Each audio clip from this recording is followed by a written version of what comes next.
திரு திருமாவளவன் அவர்களே, அண்ணா திமுக பற்றி நீங்க கவலைப்பட வேண்டாம், உங்க கட்சி பத்தி கவலைப்படுங்க. திமுக விடுதலை சிறுத்தையை கொஞ்சம் கொஞ்சமா விழுங்கிட்டு இருக்குது, பாதி விழுங்கிட்டாங்க. இனிமேல் உங்க கட்சி காப்பாத்திக்கங்க.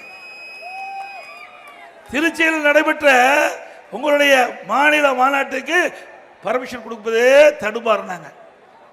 அதே போல மதுரையில் கொடியிடுவதற்கு முறையாக அனுமதி கேட்டு கூட கொடுக்கல. ஏன்னா கூட்டணி கட்சிக்கு இப்படி நெருக்கடி. இதையெல்லாம் உணருங்கள். அனைத்து இந்திய அண்ணா திராவிட முன்னேற்ற கழகத்தை பொறுத்த வரைக்கும் கொள்கை வேற, கூட்டணி வேற. எங்கள் தேர்தல் நேரத்தில் நாங்கள் கூட்டணி வைப்போம். ஏனென்றால் வாக்குகள் சிதறாமல் எதிரிகளை வீழ்த்த வேண்டும். திமுக மக்கள் விரோத ஆட்சியை அகற்றப்பட வேண்டும்.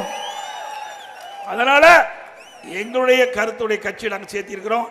இன்றைக்கு பாரதிய ஜனதா கட்சி ஊழல் கட்சி, திமுகவை அகற்ற வேண்டும். இரண்டு கட்சி ஒத்த கருத்து. இன்றைக்கு கூட்டணி அமைச்சிருக்கிறோம். 2026 சட்டமன்ற தேர்தலில் மிகப்பெரிய வெற்றி அண்ணா திமுக தலையில் அமைக்கப்பட்ட கூட்டணி பெறும்.